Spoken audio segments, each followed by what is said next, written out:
to begin. Good day and welcome to the UFC 190 conference call. Today's conference is being recorded. At this time, I'd like to turn the conference over to Mr. Dave Schaller. Please go ahead, sir. Thank you, Jamie. Hello, everyone, and welcome to the UFC 190 media conference call. Saturday, August 1st, UFC 190, reigning champion Ronda Rousey versus number 7 ranked Bethe Correia. Let's go ahead and get started, Jamie. We'll get right into the first question. And if you'd like to ask a question over the phone, please signal by pressing star 1 on your telephone keypad. Once again, that's star 1. And we'll pause just a few moments to allow everyone an opportunity to signal. Jamie, we can go ahead with Lance Pugmire from the Los Angeles Times. And we'll take our first question from Lance Pugmire. Hi, Rhonda. How you doing? I'm good. How are you? Real good, real good. I just wanted to ask you, one of the things that has made you so unique is your willingness to sort of, take on those assignments that perhaps some champion fighters would be reluctant to take. I mean, coming back within about 56 days for McMahon, and then, now going to Brazil for Bethe. What makes you do that? Do you feel a responsibility as a champion to do basically whatever the UFC needs to help grow the sport? Yeah, I feel a lot of responsibility in that I feel like I want to be the most reliable champion in the company. It's not that I've never had an injury for a fight, but I've never pulled out because of one. And whenever they called me, I've always showed up when I was needed. And I need to challenge myself and give myself more challenges so that I still feel like I have to give myself that underdog feeling where I still have something more and more to work for, and I'm putting more on myself. Like before the Tape 2 fight, when I went and filmed 2 movies right beforehand, and then, like you said, with McMahon, I did the other one 56 days afterward, and then I went and did the Davis fight when I already needed knee surgery, and then, this one, taking it purposely when I don't have the home court advantage. I mean, that's another thing. It really keeps me motivated, and I want the fans to know that even though I'm doing a lot of other things, I want to be the most active champion out there as well. Great. One of the things that Dana White spoke about in praising you was your durability. Do you have a great explanation as to why you possess that? My durability? Well, yeah. After 2 Olympics, and I've been doing this for so long, it's not like I walked into a gym one day with, I was my boyfriend was a fighter and I decided to give it a try. This is my life. I spent my whole life doing this, and I was just telling a story the other day when I was I think 12 years old. My judo coach Justin, me and him were being coached by his dad, and we were at this training camp, and we had to pull ourselves across the mat. I think we had to do 30 laps back and forth across the mat, pulling ourselves on our arms, on our stomachs, and we burned all the skin off of our elbows, and we were all bleeding through our gis. I remember one of my friends threw up at the end of the day. We trained for 6 hours, and we're 12-year-olds. I've been doing that kind of gnarly stuff for so long that it's I feel so pampered and spoiled now that I'm a professional athlete. I mean, what he calls durability, I call it just being well taken care of and making my job a whole lot easier. Great. Thank you so much for your time. I appreciate it. No problem. And we'll take our next question from Mitch Abramson with New York Daily News. Hey, Rhonda. How are you? Rhonda, you've been very outspoken in your comments about Floyd Mayweather, especially at the ESPYs. And I'm wondering, lots of other athletes haven't been as outspoken about Floyd compared to you, and I'm wondering just what's behind it. I mean, do you not see him as a good role model? No, it was more of a response from the ESPYs the year before that when he made some snarky comments about me, and it was a day after surgery. And I was sitting on my couch, and I was just thinking, one day I'm going to have my opportunity to say something back, and I'm going to wait till I beat him in something. And I told myself that day, I was I'm going to beat him for best fighter one day, and he won't be able to pretend to not know who I am. And if I didn't win this year, I would have waited a whole other year, or a year after that. I would have waited 4 or 5 years if I had to. But it turns out I didn't have to wait that long. But Ronda, but the comment you said about him, now Floyd knows how it feels to be beaten by a woman. Was that referencing his past history of domestic abuse? I would think that's pretty obvious. Okay. All right. Thank you, Ronda. Okay. We'll take our next question from Damon Martin with Fox Sports. Hey, Ronda, thanks for taking the time. My first question is about this last week, and I don't want to take the attention away from Bethe Correia, but I have to ask, did you get to see, I know Dana said he was tweeting you updates, but did you ever get a chance to see Miesha Tate's performance, and what did you think about her earning the next shot at the title? I didn't see it. Yeah, Dana was texting me about it because I was about to go train at the time. But, I'm not surprised. She's a great competitor and a great athlete. I've always said amazing things about her as a fighter. And, I need these other girls. It's not like I could do this by myself. I need a dancing partner. And the analogy I use a lot is, like, these girls are like plants. Sometimes you can grow a crop and you can harvest it year after year like Miesha. And sometimes you harvest it once and it'll never grow back. Like, I don't think Bethe will ever come back after this. But, I think this might be the final season that I can harvest the Tate crop. I mean, there's got to be a part of you. I mean, you beat an opponent so many times, at some point maybe it doesn't become interesting to you. I mean, is there still an interest in a third fight from you? Is it really just a matter of the UFC that's the fight they're going to make, so you're going to fight it? I mean, I'm just curious, your interest in fighting her a third time. Well, there's fan interest, so then there's my interest. I mean, I'm interested in just defending my title as many times as I need to before I feel like I'm done. And if she's the best competitor and she's who the fans want to see, then yeah, I'm extremely interested in doing it. I'm an entertainer. I'm not just here for myself. So if that's what people want to see and she's the number one contender, then yeah, I'm totally down that she's the one that has piqued my interest after I'm done beating Bethe. And last question, obviously there's been a lot of build up to this fight with Bethe, from her beating your teammates and kind of calling you out to obviously the controversial comments she made about the suicide comment. I mean, at what point did Bethe Correia, would you say, cross the line? Did she really kind of get under your skin? I mean, this seems like a much more personal fight for you than maybe some past opponents have been. I think everything up until the suicide comments could have been understandable from a marketing point of view, but once she said that is when it really crossed the line and became truly personal for me. Thank you, Ronda. No problem. We'll take our next question from E. Spencer Kite with the Province. My question's for Ronda. You had said at South by Southwest that you can't control the perception of you in the public, and that you don't want to assign yourself the label of a role model. But you've also always wanted to set a good example for your younger sister and the younger females in your family. With that in mind, do you take time to reflect on sort of where you're at from that standpoint and sort of how do you see yourself in terms of perception and maybe in that role model sense? Well, for them, I try to show my little sister and my nieces and my nephew that ambition and hard work is a good thing, and that it pays off, and that honesty is a good thing, and it's always worth it. And how much pride do you take and enjoyment do you take, and do you sit back and reflect on sort of where you're at in being part of this, I don't want to say revolution, but uprising of female athletes that are starting to get some recognition? Obviously, your Sports Illustrated cover, the great things Serena Williams has been doing. You sit back and take some of that in and reflect on it yet, or is that a down the road once the career's over situation? Well, I think revolution is the right word. I do believe that there's a cultural revolution happening, and I'm so proud to be one little part of it.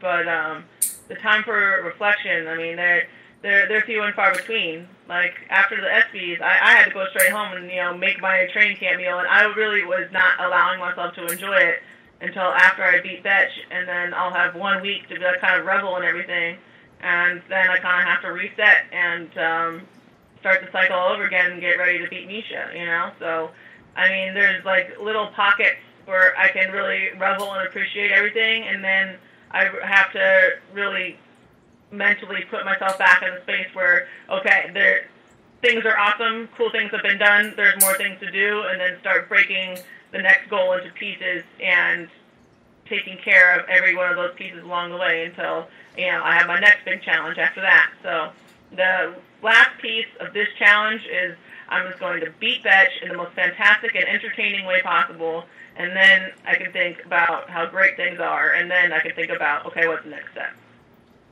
One last one. For this camp, you decided to sort of go the Rocky IV style, you've said, and isolate yourself and really train hard. What made this fight specifically be the one where you kind of broke away a little bit and secluded yourself as opposed to some of the other ones?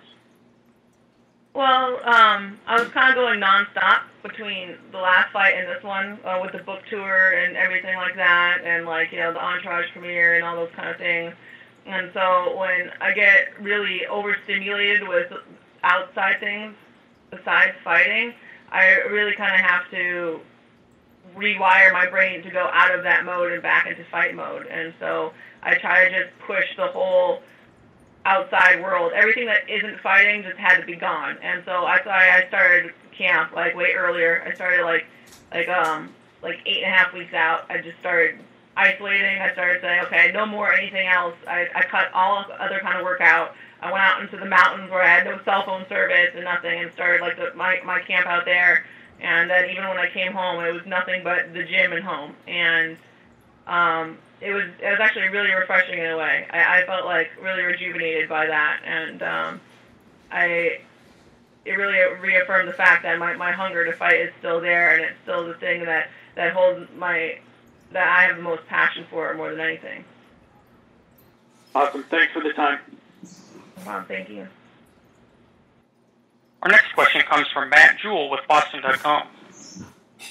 Ronda, my question is, so of course you're obviously not going to be looking past your opponent this weekend, but looking at those sort of next steps you were talking about, obviously it was recently announced that you're going to be co-starring with Mark Wahlberg again in Mile 22. Is the next move back in the octagon, or are we going to see you back on the silver screen? And what are your thoughts on reuniting with your Entourage co-star? Here's pretty much the plan. I'm going to beat up Bethe, then I'm going to take a little, a couple of weeks to rest, and then I'm going to go beat up Nisha, and then I'm going to go and, I don't know, Thailand or wherever we decide to film. I'm going to prep for a month and start filming for 8 to 10 weeks, and then go beat up the next chick. That's pretty much my plan. As for working with Mark Wahlberg again, he's absolutely amazing. Such a cool guy. It's really nice to be able to meet people that have been able to sustain a public lifestyle and still stay really normal and cool and grounded, good people, and he's an amazing example for me. And so I'm not just excited to create something with him, but I'm really excited to learn from him and really be able to handle this kind of lifestyle with some of the grace and poise that he has. Definitely. And before you went into the UFC, before the UFC even had a women's division, you were saying you're very vocal about how you were going to become the champion. Do you have any similar lofty goals for how you want to leave a legacy in Hollywood, or is that too far ahead in the future from what you're doing now? There are things I want to do that have never been done before. I want to be the first person to be able to, in one long shot, I wanted to be able to do. I want to learn how to do car chases, I want to do car stunts, I want to do high falls, I want to do fights on my own. So I want to be able to do the first person ever to be able to do a fight scene, a car chase, and a high jump in one long shot with nobody, no stunt double, nobody else doing it. And so there's some little pieces of history that I think are yet to be made in Hollywood that I can do it. Awesome. Thanks for the time, Ronda. No problem. And again, if you'd like to ask a question, that's *1 on your telephone keypad. And we'll take our next question from Brett Okamoto with ESPN. Hey, Ronda, thanks for taking the time today. One of the things you spoke about leading up to this fight is, perhaps prolonging it and making it, more embarrassing, more grueling kind of fight for Bethe. And the first thing that came to my mind, hearing you say those things is how does Mom feel about that? Because that's what you've always said when you've gotten questions about prolonging a fight is that you want to get in and out as soon as possible and not take any damage because your mom is watching. So what has she told you, and what has her take been on your comments about possibly prolonging this one a little bit? To be honest, my mom's pissed, and she doesn't want me to do it. She chewed me out, and she wants me to end it as quick as possible still, and I promised her that, I'm not going to, I'm going to be fine. I'm not going to take any damage, and if it goes any longer, it's just because I'm punishing her more, and I am not going to purposely not finish her if I see something, but I could still drag it out and make the finish just a little bit more, thorough. Okay. And this is a question you get a lot, but what is, your take on it, on that topic, going into the fight, just the fact that you're finishing fights so quickly, consumers are paying money to see these fights and they're ending so fast. I mean, do you feel almost a need, you used the word earlier in this call, entertaining. Do you feel like you need to entertain more, or do you feel like you're entertaining enough that these 14-second fights, they're well worth, the money that people are paying for these pay-per-views? Well, I get really, mixed feedback. It's 50-50 where people tell me, can you break your own record, and can you do it faster, or can you make it longer? And so I think that the fans and the people are aware that they're watching history. And even if it's a short fight, it's a historic short fight. I mean, if you were around back when Mike Tyson was in his prime, and he was knocking all these people out right away, and you couldn't tell your friends that you didn't see that because you decided you had better things to do that night, you would feel like an idiot that you didn't see it, because you could have. And I think it's gotten to the point where people are becoming aware that this is a very, very special time. And if they decide to do something else that day, it's going to be a moment that they could have witnessed and didn't. And so, I'm not going to call it and say, oh, this fight's going to end in under 20 seconds, because I'm not. Those fights that ended that quickly, I did not intend for them to end that quickly. It's just that's how it ended up, because I improvise while I'm out there. So, I'm ready for a 5-round war. That's how I walk out there, and that's what I prepare for. And who knows what's going to happen. But what people are seeing is the absolute peak of the athletic woman's potential. And that is always worth the money. Yeah. Okay. And then one last question. One thing you hear about in the sport when people are going through a training camp is, when they don't want to get up in the morning, but they're like, it drives me crazy thinking that my opponent might be up and that he or she might be running, or I don't want to do the last round, but I'm paranoid that the guy I'm fighting on that date is doing that last round. And I wonder if you ever get that feeling, or if your motivation just comes from something completely different, or are you in the gym sometimes thinking, well, Bethe might be going until 11 p.m. tonight, so I have to do the same thing. Do you ever get those feelings, or does that not happen for you? Mm-hmm. I've been getting those feelings ever since I was a little kid. My mom told me the story. I was 15 years old, and I already trained 3 times that day, and it was almost midnight, and I was walking out the door to go running. And my mom stopped me, and she was like, what are you doing? You already trained 3 times today. And I was like, I just wanted to know that there was no other girl in the world that trained harder than me that day. And I went out and I went running. I did a 4th workout that day. And that's something that I always had. It's an innate thing. And that's where a lot of my confidence comes from, is that I know that I train harder than any of these girls. And I train more efficiently, and I train smarter. And there's nothing that they could do to possibly try and catch up. If anything, with every fight, they fall farther and farther behind, and their own insecurity of trying to keep up with me actually ends up with them being overtrained. Because if they try to train as much as I do and as hard as I do, they will end up being overtrained. And so it's actually better for me for them to have that insecurity in their mind and try to push themselves farther than their body will allow, because my body is just capable of taking more. Okay, awesome. Thank you, Ronda. Thanks again for the time. Appreciate it. And we'll take our next question from Liam Ducey with Fairfax Media. Hi, Ronda. Thanks for your time today. Ronda, your emergence as the UFC's biggest star has really helped the UFC gain traction in Australia. There's been a lot of speculation about the November card, and your name has been thrown around a lot. Is that something the UFC has talked to you about, and is that something that interests you? I mean, I would always want to come to Australia for any reason at all. It's actually it's the one continent I'm missing, I think, besides Antarctica that I haven't been to. And I was actually walking with my mom last night, and I was like, I want to go to Australia. Australia and New Zealand are the two places that I really want to go and I haven't been yet.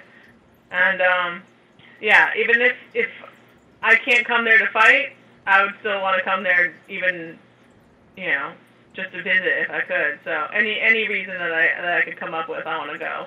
But, first things first, I'm going to beat Bethe, and then we're going to plan the next step. So,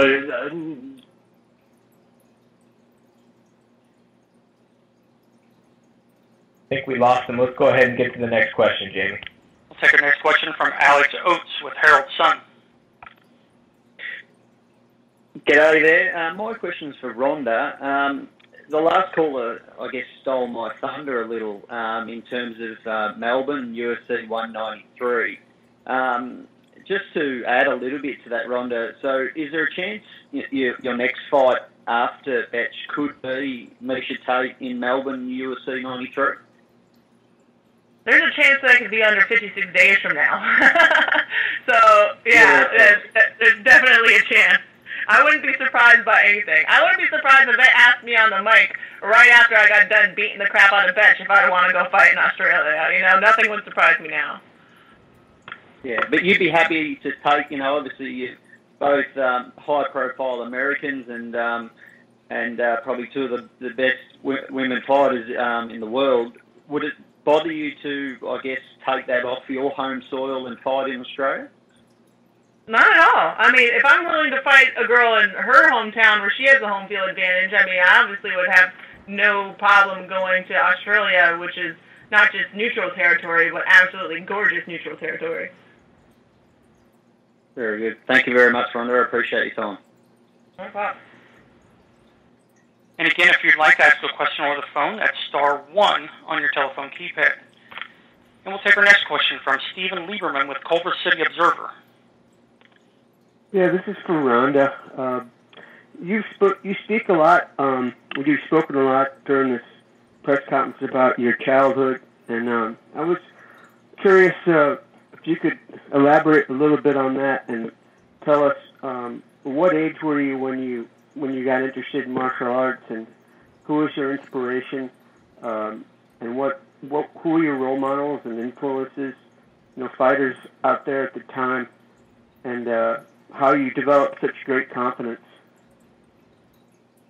Well, I started judo when I was 10, and my first tournament was on my 11th birthday, so I usually count it from there. And my main inspiration was my mother. She was the first American to ever win the world championships in judo, and it's really easy to think that you're capable of anything when you have a world champion walking through your living room, Excellence was expected in my family, always. And me and all my sisters, we were told you could do whatever in the world it is you wanted to do, but you got to be the best in the world at it because that's what you're capable of. And my confidence really just came from years and years and years of hard work.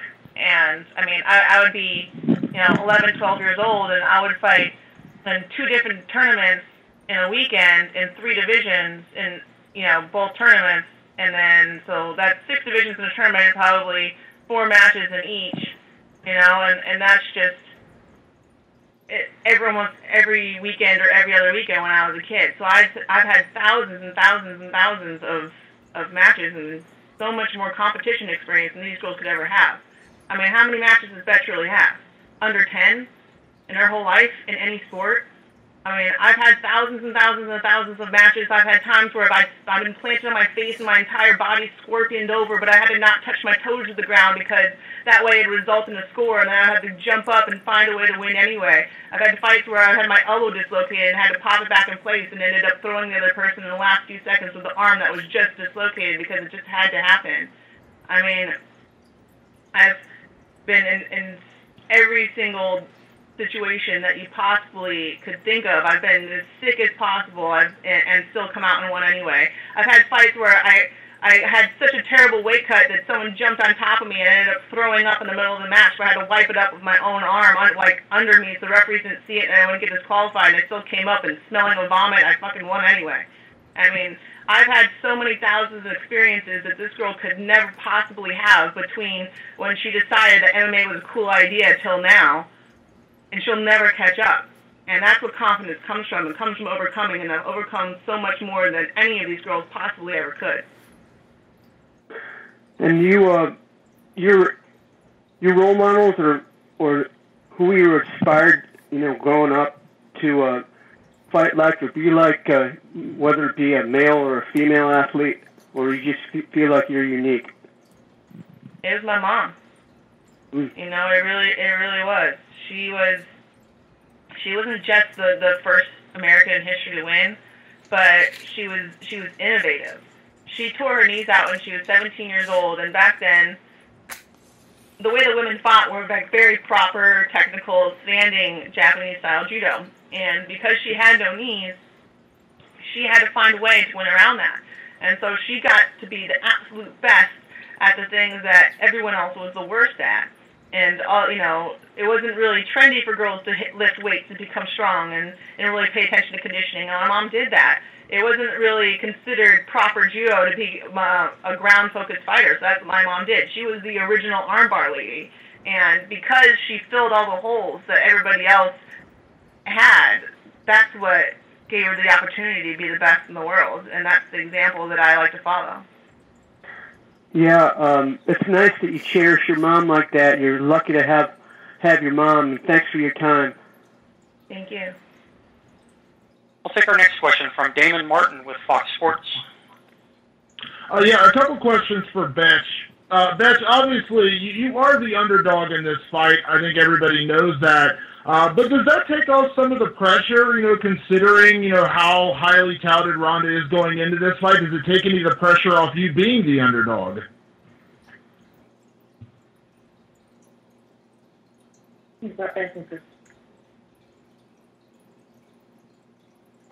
Christine, are you still there with Bethe? Yes, she's going to mention now.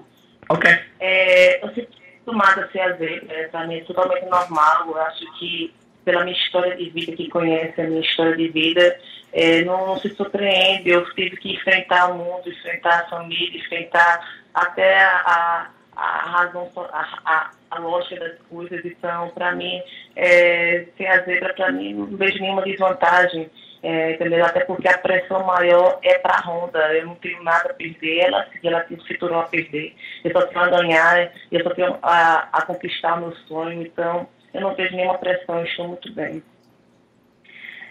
She said she's used to being the underdog because of her life story, of what she had to face to get where she is today.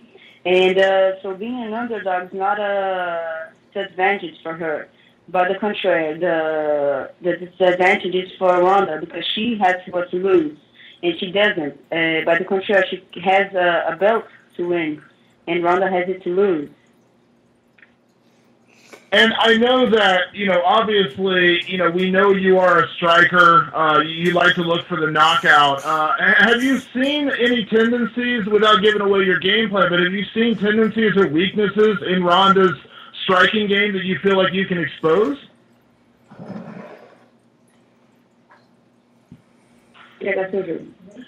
O meu jogo para essa luta é o de sempre. Eu vou ser aberto 10 vezes mais evoluída. Né? Então, assim, o jogo da Ronda é sempre muito falho pelo fato dela sempre buscar sempre a mesma coisa em todas as lutas. Né? Então, assim, ninguém nunca viu Ronda trocar, ela nunca trocou com ninguém. Então, eu adoraria que ela cumprisse essa palavra realmente e viesse realmente a trocar um MMA comigo, de verdade. Eu acho que ela disse que tentou perdurar isso com a Micha Tate, mas eu não vi isso. Eu vi ela sempre tentando derrubar a Micha Tate quase os 2 rounds inteiros. Então, se ela viesse, eu quero que ela entre no meu jogo mais completo, no jogo do MMA completo, vamos ver o que vai dar. Eu acredito muito que eu vou conseguir nocauteá-la o mais rápido possível. Acho que no primeiro round eu quero nocauteá-la. She said that Ronda has always the same game, and they'll find the same Bethe, but 10 times better. And she said that Ronda's game is failed because she's always searching for the same thing, to go in the ground. And she hopes that Ronda keeps her promises, that is to really fight, to trade MMA fight with her, and not going directly to the floor. She wants her to maintain her promise and not do what she always does, because she has she's not the fighter that always go to the ground, as Ronda is. And last question for Bethe. Obviously, Ronda has been a dominant champion, the most dominant champion in the UFC. If everything goes well and Bethe wins this fight, is she open to giving, obviously Ronda getting an automatic rematch? Would she be okay with that idea of fighting Ronda twice in a row if she's victorious this weekend?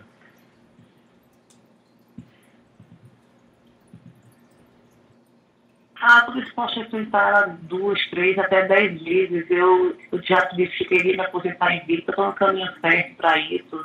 Eu acho que eu passei, eu acho que por ter sido tão subestimada, tão humilhada quando eu decidi lutar pelo MMA, que eu não entrei na brincadeira. Realmente eu tenho um sonho de fazer história. Eu não quero só passar na história do UFC, da história do MMA. Eu quero fazer realmente um legado, eu quero escrever realmente meu nome na história. Então, acho que agora chegou a minha hora, é o meu momento. Graças a Deus que eu vou ter essa oportunidade de lutar, e graças a Deus que é aqui no meu país. Então, agora é meu momento de começar agora a escrever meu nome na história. Eu acho que quando você pega o cinturão, é o começo da história. Então, aí sim que eu vou ter que batalhar bem mais para provar que eu sou a melhor do mundo, nem que seja ter que lutar com ela 10 vezes para isso.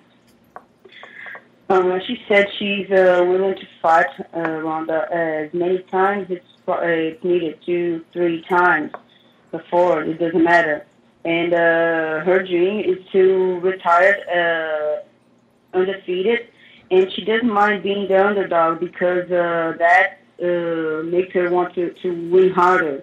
And she wants to leave, retire with a legacy. She wants to make history.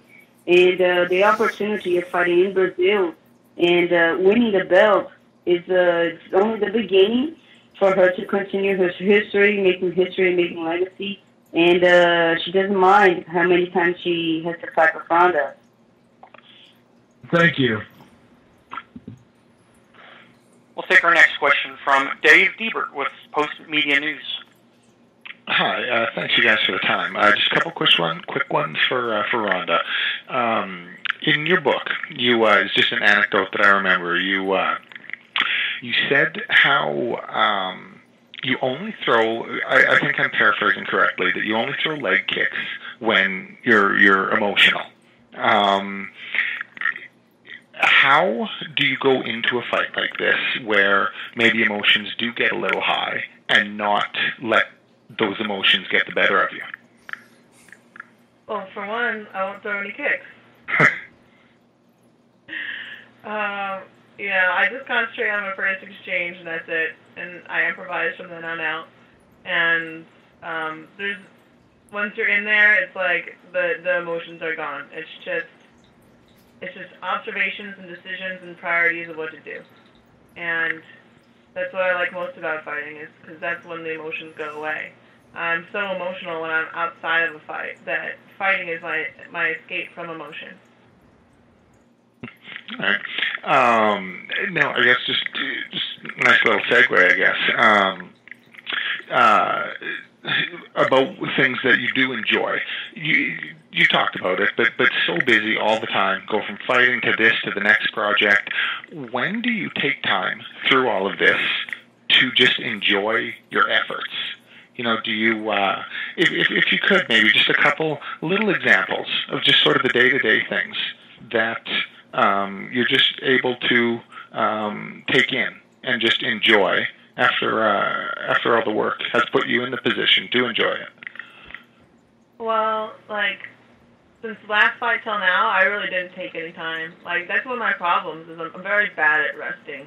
And that's why this fight actually went through, I consciously, like, I'm like, okay, I'm really going to rest this time, because I have this problem where, like, I'll go win, and I'll go defend my belt, and I'll be at the gym, like, 2 days later, because I just don't know what else to do with myself. And, so I brought my whole family out here, partly because I want them to all personally see me beat the crap out of Bethe after she disrespected them all. But then I'm also going to take them all, like, resorting and stuff, and my little nephew's even coming, so I'm really excited about that. He's, like, the newest addition to the clan. So it kind of sucks because he was born right before the Ghana fight, and I got to see him for, like, a week, and then I went straight into camp, and I didn't see him at all. I didn't see him again until he was already, like, 8 weeks old or something like that. And so it's hard because I get pulled away from my family a lot, and so I purposely went away. I'm like, okay, I'm not going to do that again. And then because then I went on the book tour and all that stuff, so then I didn't rest at all. And so I purposely, I'm like, okay, I planned it like months in advance that I'm going to spend like, I get like 4 days of vacation, but I'm pretty excited that I'm going to do these 4 days. I'm going to do it. And then even my coach was telling me, and he's like, telling me that I really need to rest this time, and he wants me to take like 20 days at least to, like, if anything, only come to the gym like 3 days a week, over 20 days, which is like him trying to get me to rest. I don't know. I have this feeling all the time of like, I was talking to my mom about it just now before this call. We were walking on the beach, and I was just like telling her, we both kind of have the same thing where I can't shake that feeling of, like, I'm about to be addicted, and, like, that I need to do as much work as possible all the time, even when, that's the thing that kind of sucks about fighting is, it's not a 9 to 5. You don't work from 9 to 5. I can always find more work for me to do. It never ends. And so, like, even when I'm not, like, training, I can find other things, and, like, I have, like, sometimes it feels like I have several careers going on at once, and that's one thing I'm still trying to do, is really to rest and reflect and enjoy more, because it's going, I have a lot of time left, but there's only a finite amount of time, and one day it's going to be done, and I want to know that I really enjoyed myself while I was doing it. But, I mean, I do enjoy it. That's why I can't stop. I'm back in the gym because I love to be there. My happy times throughout the day is, like, I wake up in the morning and I make my coffee, and I drink my coffee, like, while driving to the gym, and I get to listen to my music in the car. I mean, I'm really happy. And when I come to the gym, I run from the car into the gym because I'm so happy to see everyone. And I just, like, want to go say hi to everybody. I give every single person in the gym a hug before I do anything. And because I love them so much, and I love to be there. And, like, that's the place where it's, like, I don't have a first and last name when I'm in the gym, It's a first name basis place, and that's where I rest, and that's what I love. That's my vacation. And if your job is your vacation, then you're doing something right. So, I mean, even when you're walking along a beach like that, you still have a difficult time just letting your mind. I mean, you talked about, like, listening to your music in your car. It seems you tweet about that a lot. It seems like you have some good times there, but just little things like that. You still have a difficult time, or I guess you not always separating them. Able to completely give yourself some distance. Yeah, I wouldn't have gone outside and walked on the beach unless my mom came and knocked on my door and made me go out. Because I'm just sitting and resting in my room because I want to be, as rested and best shape possible for when I beat the crap out of Bethe. So I just will not leave my room. And, like, my mom had to come and grab me and force me to go walk outside, even though we're on this beautiful resort by the beach. Because sometimes I need that help. I need that help to, like, be like, enjoy, rest, take it in. It's not all about just, like, I just get so super ultra focused. I think it's hilarious when people are like, she's doing movies and she's, like, gonna lose her focus and she's all this stuff. I'm like, wow, you guys are, like, counting on something that's really the opposite of my problem. Okay. All right. Thanks again, Ronda. Thanks. And we'll take our next question from Adriano Albuquerque with Globo.com. Hi guys, thanks for the time. I'm gonna ask Bethe a couple questions in Portuguese. Bethe, você está ouvindo aí a Ronda, né, falando em cada resposta dela que vai te bater, que vai acabar contigo, e falando, né, várias vezes que está muito emocional por causa dos comentários que você fez quanto ao suicídio, enfim. Isso te faz sentir que você está na cabeça dela, que você conseguiu trazer algo dela, tirar ela do foco dela de repente? Acho que você ganhou uma vantagem nisso?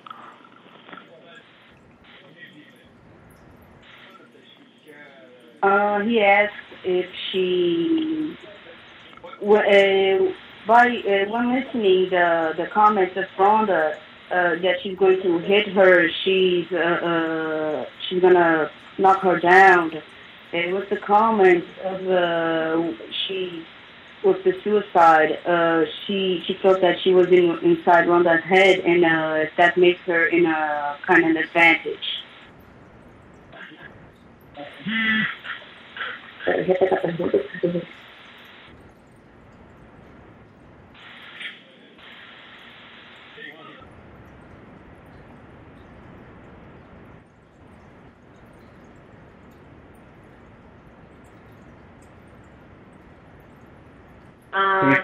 Primeiramente, assim, essa história do suicídio foi muito bem claro, não tenho mais nada a falar com isso. Isso foi uma interpretação da Ronda.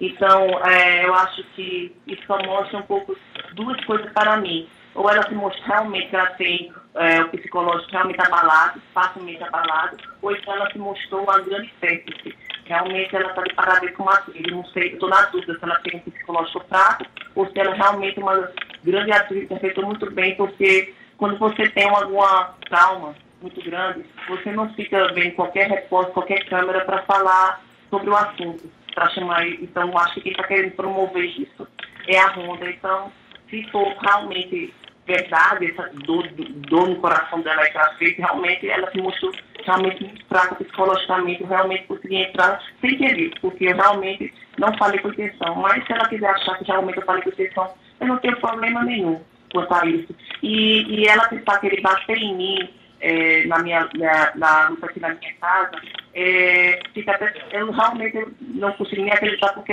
ela tem 11 lutas, e em 11 lutas ela não conseguiu dar um murro nem machucar ninguém. Como é que ela tem ainda moral para chegar e capacidade de querer me machucar? Então, acho que quem tem mais a perder é ela, e quem vai ser realmente machucada, quem quer humilhar, acaba sendo humilhado. É a lei da vida. Então, eu estou indo para isso. She said, as the story of the suicide was already clear, it was a misinterpretation, and she's really in doubt if Ronda's psychological side was really shaking, or if she's a really good actress and she's playing a very good role. Because when you have a real trauma, you don't go at any reporter to say about it, to show that really affects you. So that's showing that she has a weak side, and she's saying, as trying to hit her in her own house, she has 11 fights, and in all those fights, she doesn't have one punch. So who often tries to humiliate too much is the one who's humiliated. And she wants to see Ronda trying to give her one punch. So the person who's really going to have it is Ronda, not her. Bethe, e também essa preparação para a luta, né, nas entrevistas e tudo mais, você acabou atraindo muita atenção para ti com esse comentário, né, e também você viu todo o lado ruim também disso, né, da mídia. O que você aprendeu com a atenção que você recebeu desde que foi anunciada essa luta?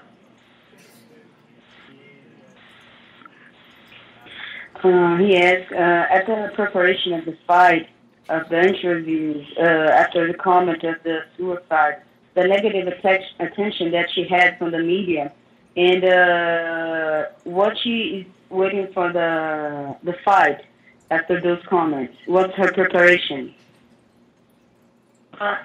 Eu não me arrependi nada do que eu fiz, ao contrário, eu acho que eu estou muito orgulhosa do meu trabalho. eu estou disputando o título mundial aqui no meu país, na minha casa, tudo que eu sempre sonhei, é a chance da minha vida, então todo mundo quer ver o final dessa história, como é que vai ser, e foi tudo muito sincero, tudo que eu falei do coração, eu realmente provoquei sim a Ronda, porque realmente ela tem o que eu quero, ela tem o cinturão, e eu provoquei com sinceridade, falei o que eu penso, coisa que muita gente não tem coragem de falar, que a mídia é coberta em relação à Ronda, porque foi feito uma imagem dela de uma heroína, de uma super mulher, querem fazer a imagem dela de uma heroína mulher americana. E, então, realmente, eu vi isso, vi brechas, vi falhas no jogo dela, vi falhas do psicológico dela, vi coisas que falei realmente que queria bater nela, queria bater na verruga dela, porque realmente eu acredito que eu posso tudo isso, nada que eu falo é de duvidoso. Se realmente falei que queria lutar com ela, lutar pelo título, porque realmente eu me fiquei capaz de realizar esse meu sonho. Então, eu só fiz aprender coisas boas com isso. Eu não me importo se os sonhos dela ficam tristes comigo, eu não tenho problema. Quando eu sei que quando eu estiver com o cinturão no meu ombro, eles vão me escutar melhor e vão ver que eu estava certo e com razão em tudo isso que eu falei. She said that she's not regret of anything she said, no comment. She's sure. She's very proud of her job and of her work as well. And this fight is a opportunity for her life because she's fighting at home. She's going to win at home. And everything was honest, was sincere. And she provoked because because Ronda has what she wants. It's the belt. And she's going after it. And the media made of Ronda an image of the American hero woman. And she's always saying that she can hit her, that she can knock her down, that she can finish her. And she said that she can do all that. She can beat Ronda because she's seen flaws. She's seen her weak psychological side. And she knows that she will win. And when she wins, the Ronda fans that were disappointed with her, and they'll listen to her more and they'll pay more attention in who she is. Obrigado, Beth. Thank you, guys. And we'll take our next question from Bruno Silva with UOL. Hi, guys. I will do a couple of questions in Portuguese for Bethe. Oi, Bethe, tudo bem? A trocação sempre foi seu ponto forte, mas é bem difícil acertar a Ronda. Você acredita que tem alguma chance se essa luta for pro chão, de vencer? E como é a sua primeira luta de 5 rounds, você se vê preparada para caso for por decisão? He asked the provocations, the showcations that happened will affect the fight. And it's her first fight with the opponent that always fights to the floor. And she said, he asked if she really has thinks that she has the opportunity to win.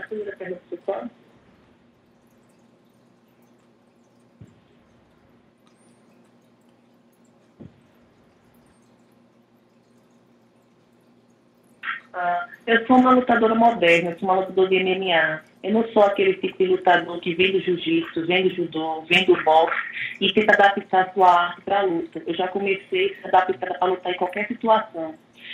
Como eu sou nova nisso, eu já entrei na academia para treinar MMA, nada de tudo. Então eu não me vejo assim, nenhuma situação que me deixe desconfortável. O chão não me deixa desconfortável, em pé não me deixa desconfortável, cair não me deixa desconfortável, porque eu já fui treinada, todos os dias treinando tudo isso, né? Então, assim, geralmente quem é de jiu-jitsu, quando vai tentar trocar, realmente se sente meio desconfortável, porque você está saindo da sua zona de conforto de anos e anos e anos. Então, assim, nada me incomoda, eu não tenho medo de cair, eu não tenho medo de lutar em pé, eu não tenho medo de derrubar, eu não tenho medo de trocar, porque realmente eu sou uma lutadora do MMA, bem adaptada para tudo, de todas as situações. She said that she's a modern MMA fighter. She's already adapted to fight in any situation. Is it on the floor? Is it on the air? She's not she didn't practice only judo or box. She didn't came only from one specific fighting. And when she entered to start the fight, she learned MMA by itself, not only one type of fight specifically. So any situation, she's very comfortable. Is it on the floor or standing? While somebody that comes only from jiu-jitsu, when it's on standing, fighting standing, it's very uncomfortable because it runs out of her comfort zone. So she doesn't see any problem, and for her it's very normal. E você está preparado para uma luta de 5 rounds? Como é que está a sua preparação física para isso? And she's prepared for a 5-round fight. Eu sempre me preparei para lutar 5 rounds. Até quando eu lutava só 3 rounds, eu sempre fui preparada para lutar 5. Então não tem problema nenhum. Hoje como eu vou lutar 5 rounds, interessante que eu fui preparada para lutar 10. Então, assim, a minha academia tem essa característica de sempre preparar o atleta para muito além, não só além, mas muito além do que é pedido da regra. Se a regra pede 3 rounds, ele prepara a gente para lutar 5, 6 rounds. Se luta 5 rounds, a gente está preparado para 10, no mínimo. Então, eu estou com gosto de gás aqui. Obrigado. She said that she's always prepared to fight. She's prepared to fight 5 rounds. The gym that she works, when it's a 3-round fight, they train her to fight 5, 6, almost always the times double. So if it's a 5-round fight, she's ready to fight 10, and she's very prepared. The gym is very used to prepare the capacity that the fight's gonna call. Obrigado, Bethe. Thank you, guys. Obrigada também. And that does conclude today's question and answer session. Mr. Schaller, at this time, I will turn the conference back to you for any additional or closing remarks. Thanks, Jamie, and thank you to Ronda and Bethe for joining today's call. Safe travels to everyone making their way to Rio. Our media events kick off on Wednesday. Have a great day. UFC 190 this Saturday, live on pay-per-view. Thank you for your participation. This does conclude today's call.